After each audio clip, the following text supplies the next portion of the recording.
Bueno, muchas gracias a Gabriele y damos ahora la palabra a Patricia Lucas, que nos hablará de los antropónimos de Naranjal, un estudio sobre nombres y apellidos de la ciudad paraguaya colonizada por brasileños. Muchas gracias. Vamos a cambiar las diapositivas. Patricia Lucas. Buenas tardes.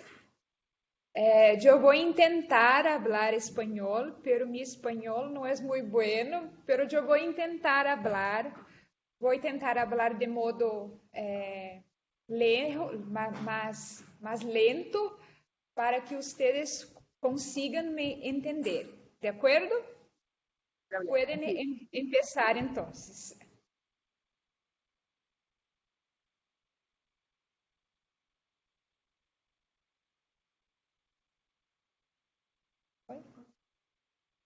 Bueno, esta pesquisa, em realidade, é um recorte de minha pesquisa de mestrado. Eu estou fazendo uma pesquisa em la cidade de Naranjal, que é uma cidade paraguaia que está próximo à fronteira de Brasil.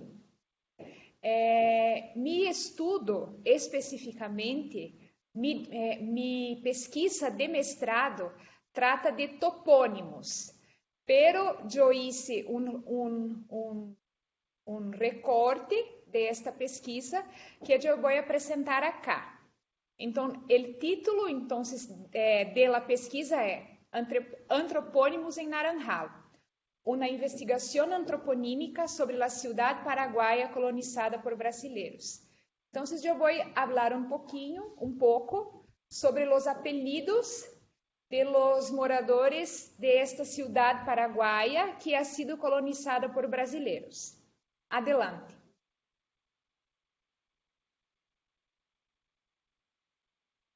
Bueno, acá eu vou fazer uma pequena introdução sobre a importância de los nombres para a vida de las personas.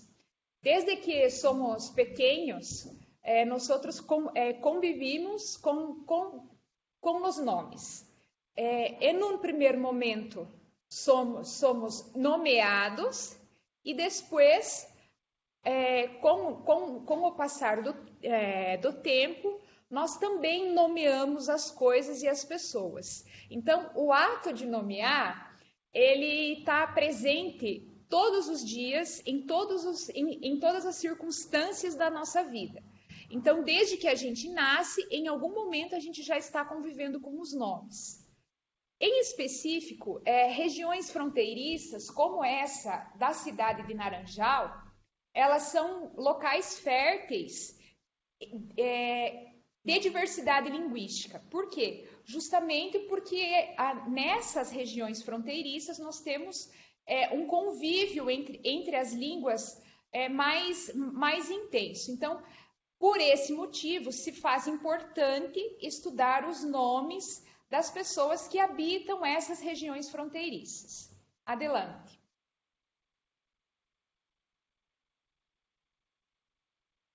Pode passar.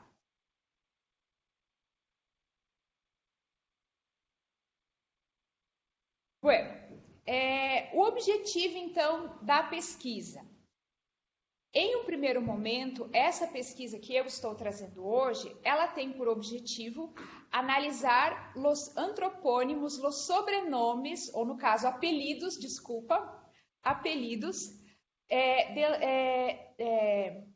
de los entrevistados em minha pesquisa de mestrado. Então, eu vou analisar os nomes, os apelidos, dos entrevistados na minha pesquisa de mestrado, tá? Então, eu vou tratar somente do último apelido, do último sobrenome, no caso desses entrevistados. Então, quais são os objetivos propostos? Analisar os apelidos recolhidos durante a pesquisa, mostrar quais são as principais características antroponímicas da cidade e também mostrar em que medida a colonização brasileira influencia na antroponímia da cidade, tá? Então, como eu já disse, essa cidade ela está no Paraguai, porém ela foi colonizada por brasileiros e esse processo de colonização se deu a partir da década de 70, tá? Porém, a cidade, ela só se tornou emancipada, não sei como se diz isso em espanhol, ela só se tornou município, cidade mesmo, na década de 90. Pode passar. Adelante. Bom, quais são então as justificativas para essa pesquisa? Essa cidade, embora ela esteja localizada em um outro país, não esteja no Brasil, ela tem em alguma medida influência da cultura brasileira. Outra justificativa importante para a realização dessa pesquisa é que não existem estudos antroponímicos e antroponomásticos, no caso, no Paraguai, tá? Então, seria essa pesquisa, além de trazer resultados para a onomástica, para a antroponímia no Brasil, porque o Brasil está diretamente ligado à cidade de Naranjal, também vai trazer traz apontamentos, traz resultados importantes para o estudo da onomástica no Paraguai, uma vez que a onomástica não é explorada no Paraguai, não existem muitos estudos na área. E também é importante dizer que, por ser a onomástica uma área interdisciplinar, se pretende, através desse estudo, contribuir não somente para a história daquela comunidade, mas também contribuir para a história do nosso país, do Brasil, no caso. Pode passar adiante. Adelante. Bom, como se sabe, os estudos onomásticos, os estudos antroponomásticos, eles estão vinculados à linguística e à lexicologia. Então, toda a perspectiva teórica dessa pesquisa está baseada na linguística e, dentro dos estudos linguísticos, na lexicologia. No Brasil, como já deve ter sido salientado pelas minhas colegas, que já apresentaram aqui, os estudos onomásticos, eles tiveram início com Maria Vicentina Dick, tá? Que é uma estudiosa brasileira na área, que abordou em sua tese de doutorado as primeiras indagações e motivações toponímicas e antroponímicas brasileiras. Como eu já disse também, no Paraguai, onde se deu essa investigação em específico, não há muitos indícios de estudos onomásticos, conforme algumas pesquisas que foram realizadas antes do início dessa investigação. Então, eu investiguei várias páginas de universidades paraguaias, vários sítios, né? E, na realidade, não encontrei nenhuma pesquisa relacionada à antroponímia, especificamente, que trata principalmente ainda dessa questão fronteiriça. Então, a partir dessa ausência de estudos na região, optei, então, por realizar um estudo nessa cidade. Adelante. Bom, de acordo com Guérius, existem alguns aspectos que são importantes a partir do momento que eu vou estudar os antropônimos. Primeiro, eu posso estudar os antropônimos sob duas perspectivas. A primeira delas, sobre o aspecto da origem do nome, o aspecto etimológico do nome, mas eu também posso fazer um estudo social e psicossocial desse antropônimo, certo? Outro estudioso na área, conhecido como Van Langedonck, também parte desse princípio que nós podemos estudar os antropônimos sobre duas perspectivas, justamente essa social e também a partir da etimologia, ou seja, da origem do nome. Pode passar adiante. Adelante. Bom, para Guérius, então, existem algumas causas ou algumas características que orientam a criação dos nomes e dos sobrenomes. Então, são 4 as principais características que estão diretamente ligadas aos antropônimos.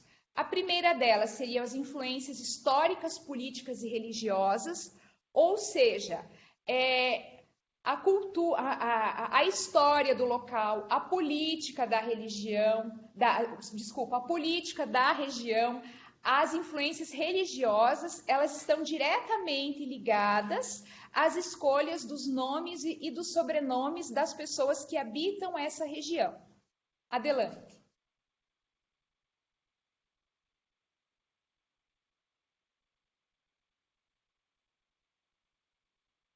Adelante, é isso. Bom, outra influência, outro aspecto que pode influenciar...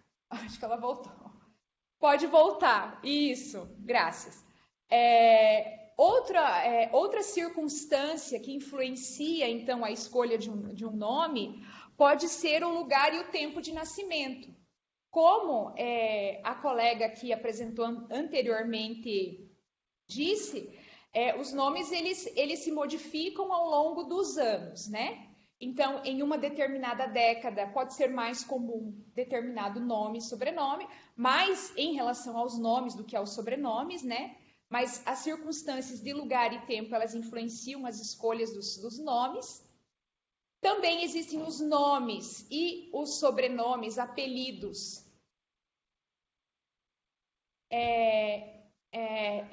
relativos às profissões. E as últimas influências são as influências da moda, certo? Pode passar adiante. Adelante.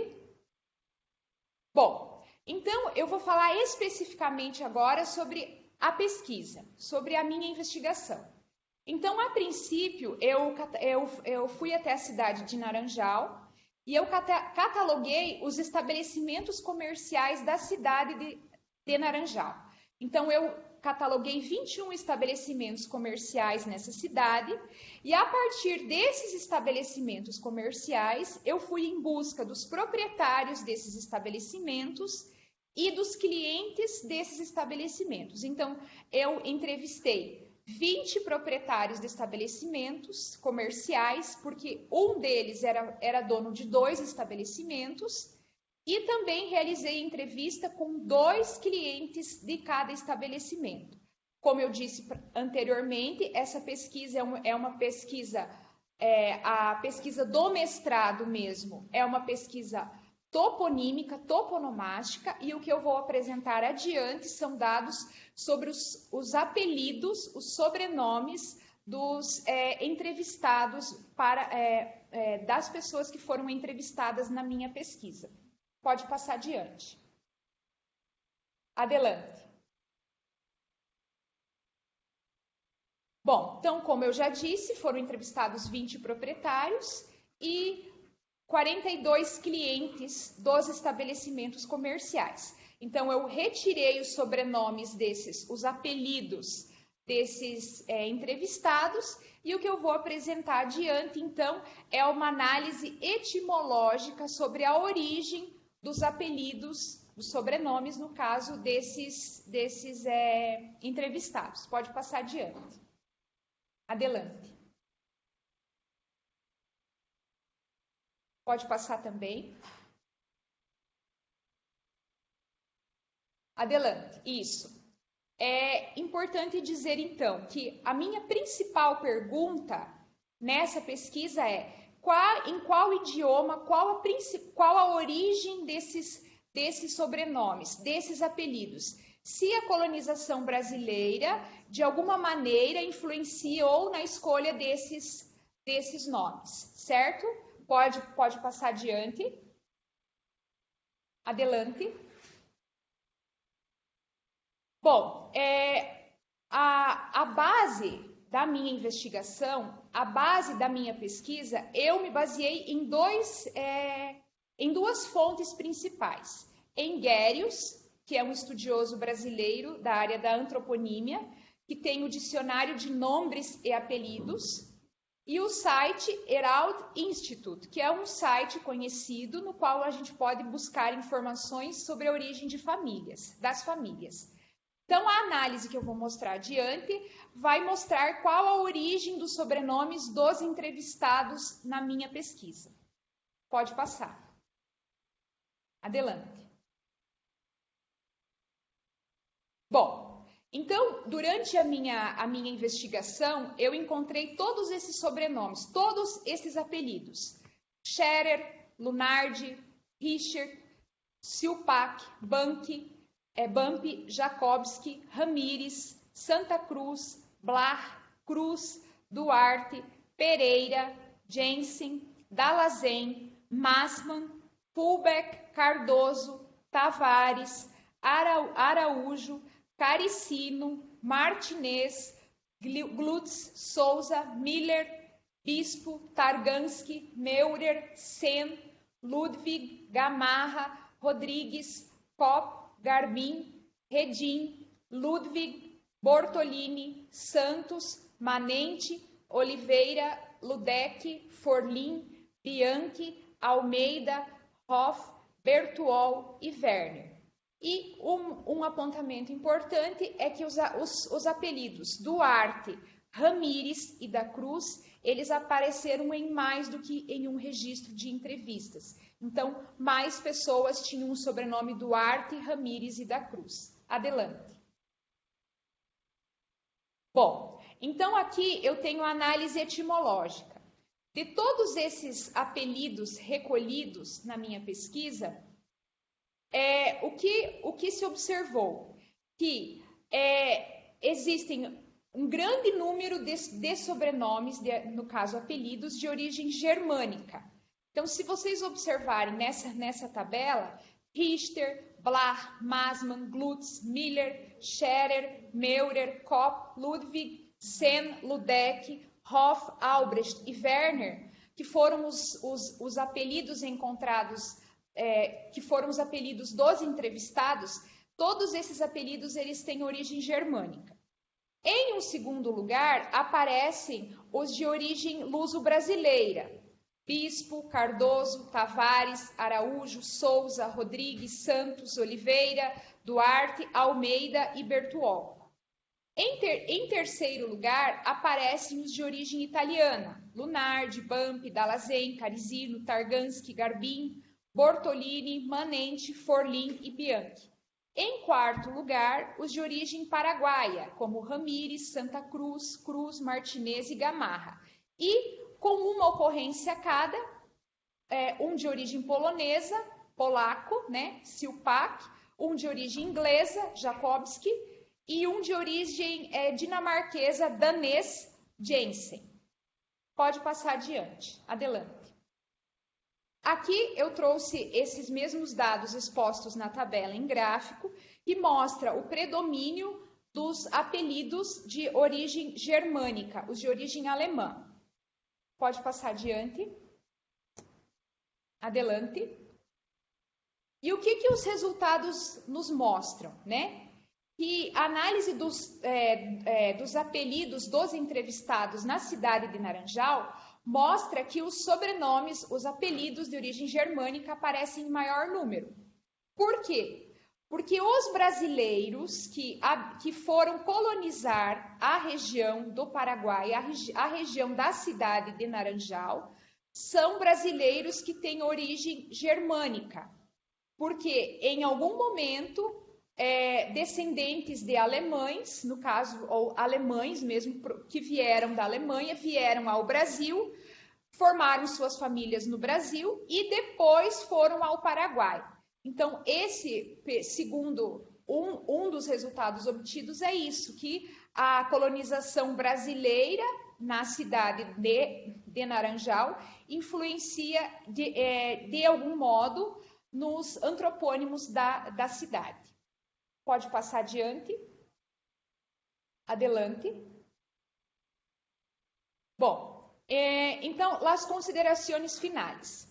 El predominio de apellidos de origen germánico en el corpus de investigación de los antropónimos de la ciudad de Naranjal ubicada en Paraguay, es consecuencia de la colonización de la ciudad. La ciudad de Naranjal, ubicada cerca de la región de frontera entre Brasil y Paraguay, fue colonizada por brasileños provenientes de la región sur del Brasil, descendientes directos e indirectos de alemanes e italianos, que migraron de los países de Europa a Brasil a principios del siglo XX. Los inmigrantes se fijaron en el sur del Brasil, principalmente en los estados de Paraná, Santa Catarina y Rio Grande do Sul. Debido a la crisis económica brasileña y a los innumerables incentivos ofrecidos por los gobiernos brasileño y paraguayo, muitos brasileiros descendentes de alemães e italianos imigraram para Paraguai. Então, como resultado final, a gente percebeu que os sobrenomes de origem germânica predominam na cidade de Naranjal, que, embora esteja localizada no Paraguai, foi colonizada por brasileiros. Seria isso. Gracias.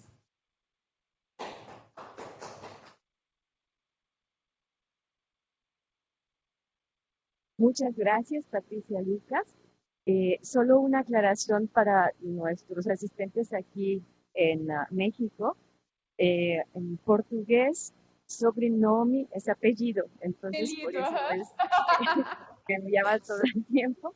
Y apellido quiere decir apodo, entonces es ahí la confusión. Pero Sí. creo que con eso queda salvado. Y por otro lado, también con respecto a el origen de los apellidos, no se refiere a un origen etimológico, lingüístico, sino el origen de las familias, desde dónde emigraron hacia Brasil y cómo pasaron a Paraguay. Entonces es por eso es que resulta sorprendente, por ejemplo, encontrar apellidos que parecen de origen germánico en el lado italiano, pero es por eso, ¿no? Bueno, Sí. no sé si alguien quisiera plantear alguna pregunta. Sí, hay una pregunta. Vamos ver se eu vou entender. Você queria pergunta para você? Gracias. Gracias, Patricia. ¿Puedes escuchar? Sí, puedo. Seguí con mucho interés tu exposición. Te quería preguntar acerca de uno de los apellidos que aparecía en la primera relación antes de que lo calificaras por el origen geográfico. Había como dos diapositivas. En una decías todos los apellidos y en otra clasificabas italiano, polaco, inglés. Entonces me pareció que había un apellido que no aparecía en la segunda diapositiva, que era justo el que a mí más me había interesado, ¿no? Y es un apellido que es Redín. Redín, ¿puede ser? Eu não entendi. Ah, eu pulei. Tá. Eu tenho que abrir aqui. Será que elas conseguem abrir lá, voltar? Tem como colocar como é que chama? Las vías positivas Perdón. novamente? Para mim? Será que se eu abrir aqui dá? Bueno, no importa. Sin más, era una curiosidad, porque no me quedó claro cuál podía ser el origen de ese apellido. ¿Sí? É que eu não Sí. lembrada agora do sobrenome, do nome certinho. Um pouquinho. Deixa eu ver se eu consigo abrir. Será que eu posso abrir aqui? Posso tentar? Um minuto. Gracias. O que é agora? Espera aí.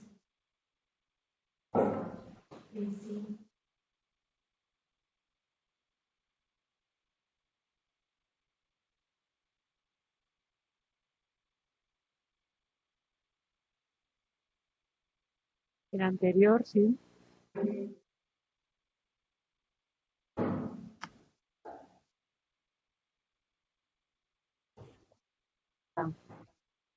Sí que aparece como en el primer bloque, en la antepenúltima línea. Bom, Entre pode, Garvin, eso es. seria el apelido Bertuol? Redín, entre Garvin y Ludwig. ¿No puedes verlo? Entre Garvin y Ludwig.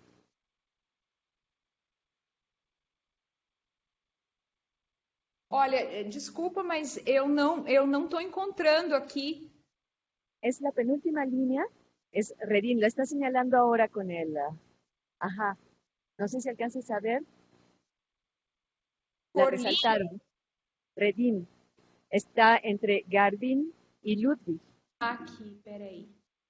Ah, sim, aqui. Redim é de origem germânica. Só que eu não sei por que não está aqui. Eu creio que deve ter, sei lá, sumido, alguma coisa assim. Mas ele é de origem germânica. Redim. Este apelido é de origem germânica também. Redim. Acá. Te lo pregunto porque en el País Vasco existe ese apellido y también existe también. ese nombre de lugar. Ajá. Es un nombre de lugar que dio lugar a apellido y así se escribe, solo que con... Entendi. Aham. Muchas gracias. Perdona las molestias. Para marcar. Gracias, gracias. ¿Hay alguna otra pregunta o algún comentario? Bueno, parece que no. Entonces agradecemos mucho a Patricia Lucas por su presentación. Gracias, gracias a Bloqueada la ustedes. cámara. Gracias a ustedes por intentarem entender minha explanação, porque falar em espanhol não é fácil, por mais que seja parecido, no es fácil hablar en español. Sí, apreciamos mucho la intervención que están haciendo ustedes en español y también la que hizo Gaby Rodríguez, porque sabemos que no es su lengua materna y que es complicado hacer una presentación en lengua extranjera. Lo sé por experiencia. Bueno, pues muchísimas gracias. Vamos a dar paso a la última presentación de Denise Thijs, que es la correlación entre variación ortográfica y clase social en antropónimos, un estudio exploratorio en socioantroponomástica. Inicialmente me había avisado la profesora Marcia Seide que por circunstancias de fuerza mayor no iba a estar, pero Marcia se va a encargar de hacer la participación de Denise. ¿Tienes la palabra, Marcia? Te escuchamos. Bueno, Yolanda, ¿usted puede poner la diapositiva de Denise? Claro, Bueno, las ponemos enseguida. Sí, sí. Entonces, la investigación de Denise intenta saber si los casos en que los nombres son grafados de una manera innovadora, si hay alguna condicionante social. Porque acá en Brasil muchas personas piensan que determinados nombres son mucho más usados en las clases sociales más bajas, pero no hay investigaciones empíricas sobre esta temática. Entonces Denise buscó saber si hay o no la influencia de la clase social en la variación ortográfica de los nombres de las personas. Adelante, Yolanda, puedes poner adelante. Entonces, para investigar esta temática, Denise estudió los nombres de los candidatos de cursos bien distintos. Desde un lado, los cursos de medicina y odontología, que son cursos de élite en Brasil. O sea, en general, las personas que vienen de familias de las clases más altas pueden hacer estos cursos, mientras las personas de familias de clases sociales más bajas hacen los cursos de letras y pedagogía. Entonces, estas listas de candidatos de los cursos de nivel superior son de 1213 de UniOeste. Adelante.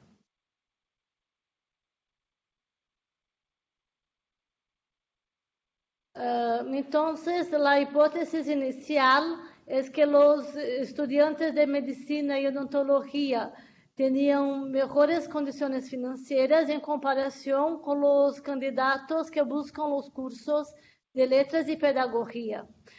Esta parte sociológica de su investigación fue hecha con base a unos cuestionarios sociológicos que la UniOeste tenía y los publicó en el sitio oficial de la universidad.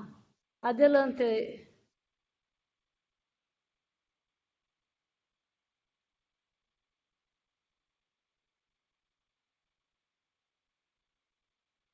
Adelante.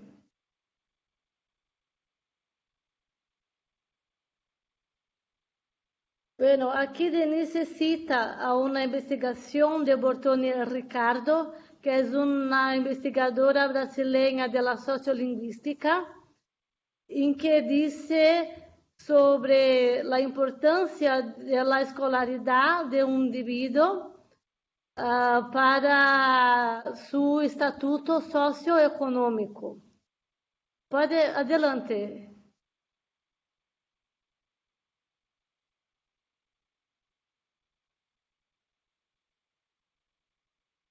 Entonces, estos son los parámetros para que Denise utilizó para clasificar a las familias de los candidatos como familias de alta o baja renda. O sea, se buscó verificar dónde el individuo estudió, si fue en escuela privada o pública, si tuvo o no acceso a cursos prevestibulares y si la persona necesitaba o no trabajar para vivir.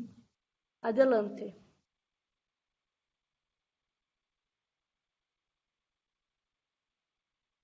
Entonces, los candidatos contestaron a un cuestionario socioeducativo. Los datos fueron divulgados y utilizados por Denise.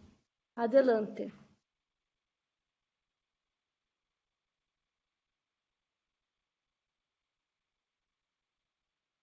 Para Massini Cagliari, la elección de un nombre de origen extranjero por brasileños puede estar en el deseo de cambiar el status quo del individuo. Con bases en esta afirmación, se suponía que una persona, que la familia que elige a una persona, un nombre con grafía que parece ser extranjera, sería una familia de clase social más baja. Y este presupuesto todavía no fue confirmado por la investigación de Denise, como vamos a ver. Adelante.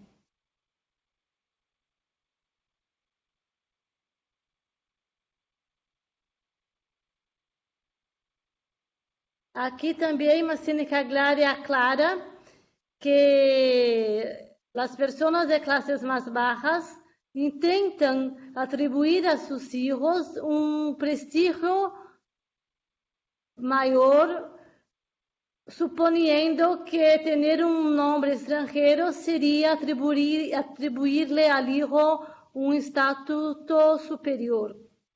Adelante.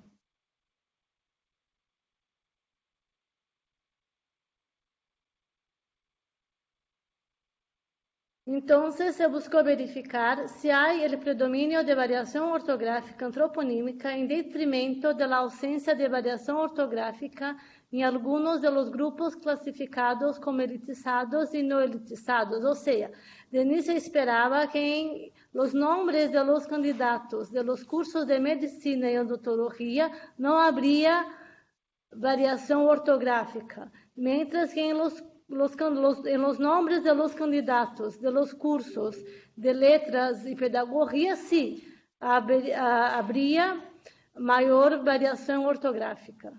Adelante.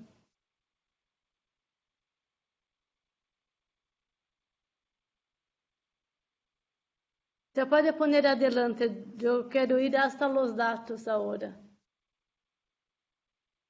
Adelante. Entonces, acá el cuadro 1, ¿cuál es la renta mensual de su familia? A esta pregunta, los candidatos contestaron.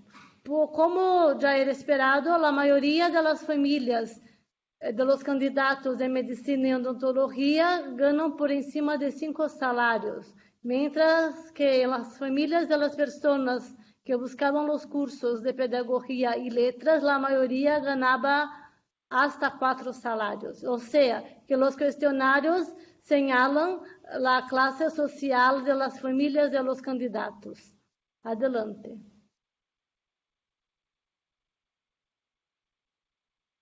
Acá, la segunda pregunta también infirma la información anterior sobre la clase social de las familias de los candidatos. Adelante. Acá también hay una confirmación de lo que ya sabíamos. Podemos ir adelante.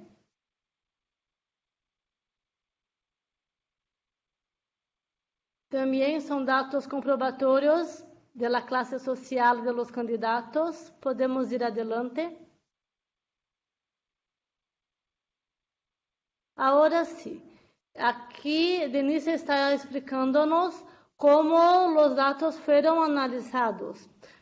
Por el parámetro, el nombre era estándar o el nombre estaba con alguna variación ortográfica. Los nombres eran masculinos, femeninos, nombres únicos o nombres justapuestos. Podemos ir adelante.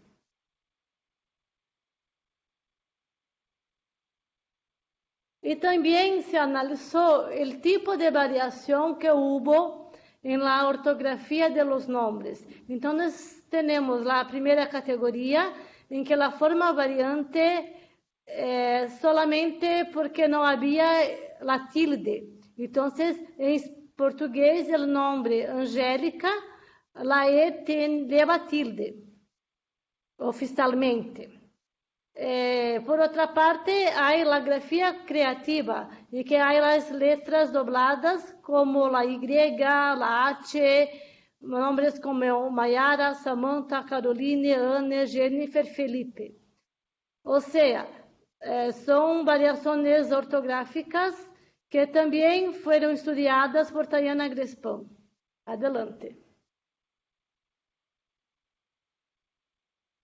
Hay también la grafía que tiene por objetivo hacer la pronuncia más cercana de lo que se escribe. O sea, tenemos, por ejemplo, Maicon con la A y con la I, porque es así que se pronuncia este nombre de origen inglés. Y también hay la variación gráfica que es motivada por alguna dificultad ortográfica, como cambiar la Z por la C por la S, la J con la G, la H o no poner H. Entonces tenemos algunos ejemplos. Rosineide con I o Roseneide con E, Terezinha con la Z o Terezinha con la S, Heloísa con H o Heloísa sin H, Jéssica con G o Jéssica con J. Adelante. También hay formas alternantes con la I o con la E. Por ejemplo, Fabiane o Fabiana, Karine o Karina, Mariane o Mariana. Son todos nombres femeninos. Hay también nombres nuevos o neológicos como Cassiane, Leodivane, Caian, Estefeli, Rosalém, Loli, Jaisla. Há também a grafia estrangeira como Eiji, Yuji, Raquel, Ayumi, Michael, Andrea. E alguns não puderam ser classificados, como por exemplo, Nicolas e Nathalie. Adelante. Aqui temos quantos nomes estándar e com variação há para nomes femininos únicos. E percebimos que em medicina, em los cursos elitizados, medicina e odontologia, temos 56,33% de nomes estándar e 43,66% de nomes com variação. Mientras que no curso de pedagogia e letras, há mais nomes com variação, pero a diferença não é muito grande. Adelante.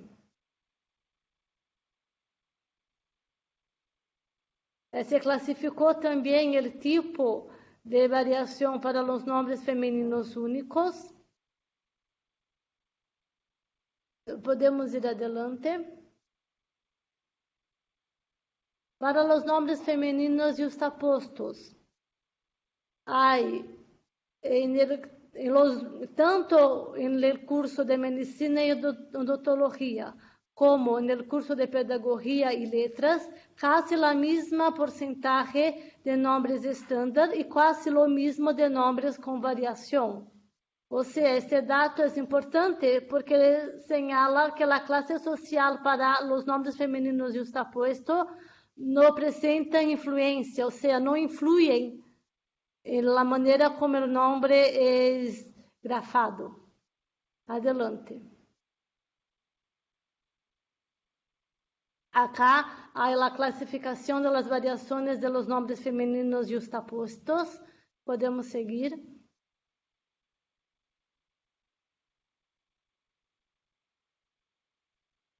Acá se individualizou os nomes femininos únicos e os nomes femininos justapostos para os femininos. Aqui também se nota que a diferença percentual não é muito grande, solamente 2 pontos percentuales. Adelante. Para os nomes femininos únicos, há mais diferença percentual, porque os nomes com variação para os homens em los cursos de pedagogia e letras é maior. Temos 43% de nomes com variação em comparação com solamente 37% em los cursos elitizados. Adelante. Acá também temos a classificação das variações. Salta a la vista agora os nomes masculinos bueno, acá solo me gustaría decir que hubo una recurrencia significativa de la grafía creativa, con más de 50% para los dos tipos de cursos, e incluso más grafía creativa para los cursos elitizados. Adelante. Acá temos os nomes masculinos justapuestos, em que há mais ortografia padrão estándar para os cursos elitizados e, por lo tanto, menos variação ortográfica para os homens. Adelante.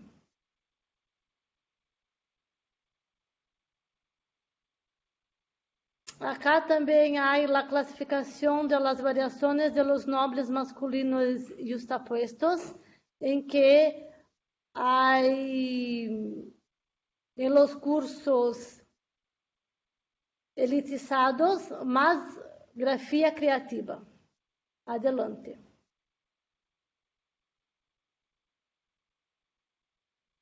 Então,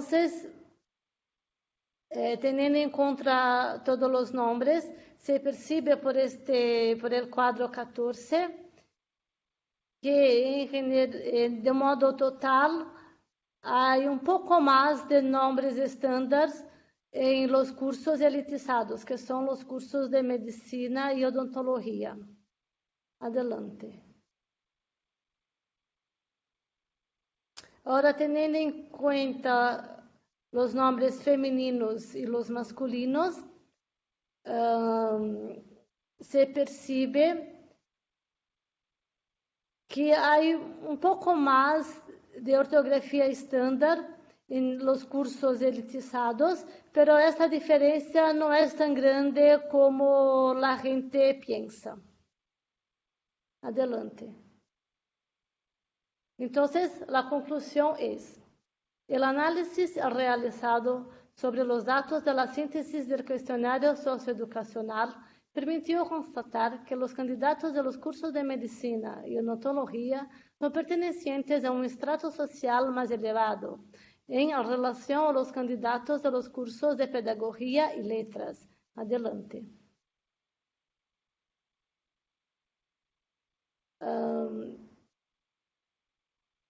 Sin embargo, en los nombres femeninos, la incidencia de variación ortográfica es superior en relación a la variación ortográfica de los nombres masculinos en los dos grupos analizados. Los nombres masculinos son, pues, más conservadores en relación al registro ortográfico. Adelante. Las principales variaciones ortográficas se refieren a la grafía creativa. Adelante.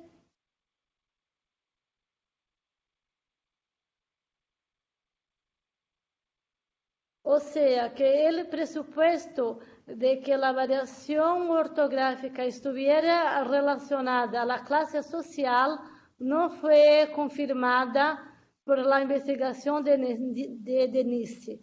La única correlación que fue evidenciada en su investigación fue la diferencia entre los nombres femeninos y los nombres masculinos, porque los nombres masculinos parece que son más conservadores.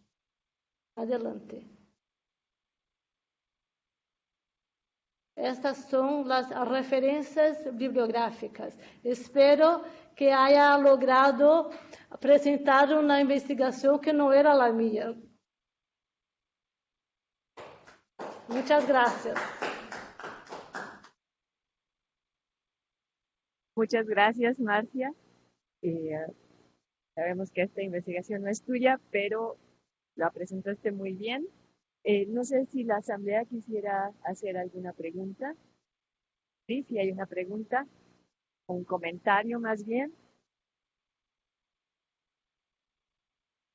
Y comentar que en México sí ocurre un fenómeno similar, que hay una propensión en la clase social más baja a utilizar nombres de origen extranjero, a modificar la ortografía de los nombres, ya sea para mantener la pronunciación, ¿no? Por ejemplo, Giovanni, en lugar de escribirlo a la italiana, escribirlo con Y, por ejemplo, al inicio.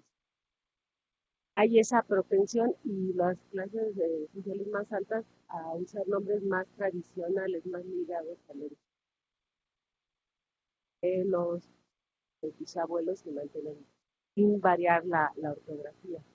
En México se observa mucho. Yo trabajé en universidad privada de un nivel muy alto y no había casi nombres extranjeros. Había María Dolores, María Paula, y en cambio en escuelas públicas hay Jennifer, Jonathan, Kevin, ¿no?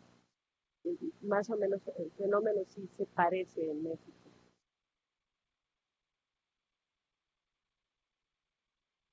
Pero justamente lo curioso es que en esta investigación no hay evidencia de que ocurra eso, de que sean las clases de ingresos más altos las que hagan la variación, ¿verdad?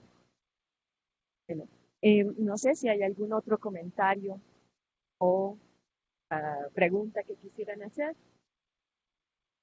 Bueno, pues entonces, sí, sí hay, sí hay otra. Un momentito. Es un poco sobre el mismo tema, pero como Yolanda trabaja esto en México, si ella tiene datos concretos sobre algún fenómeno parecido al que ya sea que se haya probado o no probado. Bueno, la conclusión que yo daría es más bien que se trata de un fenómeno multifactorial. No está, como bien lo muestra esta investigación, no está directamente relacionado. Además, el concepto de clase social es bastante difícil de captar, ¿no? La sociología, de hecho, está tratando de usar otras precisiones más claras que lo que se llamaba originalmente clase social, porque precisamente es muy difícil, es multifactorial, y en México ocurre lo mismo, o sea, uno esperaría, en general sí son así las tendencias, los nombres masculinos tienden a ser más conservadores, probablemente porque en el trasfondo está la sociedad patriarcal que considera que el nombre de un varón es una cosa mucho más seria que la de las mujeres, que son además los hombres los que van a heredar los bienes cuando hay bienes que heredar, pero eso es algo que viene de muchos siglos atrás. Y ahora las tendencias se van modificando, pero como les decía, es multifactorial, es muy difícil correlacionar realmente factores de tipo solamente económicas que tengan que ver con la imposición de los nombres. Pero es cierto, esta variación existe también en México de el mayor conservadurismo en los nombres masculinos. Y no solamente en México, contrastando también con los nombres en Francia, ocurre lo mismo. Son más tradicionales y con la forma canónica los masculinos que los femeninos. Bueno, pues no sé si hay algún otro comentario o alguna otra pregunta, porque entonces daríamos por terminada esta sesión.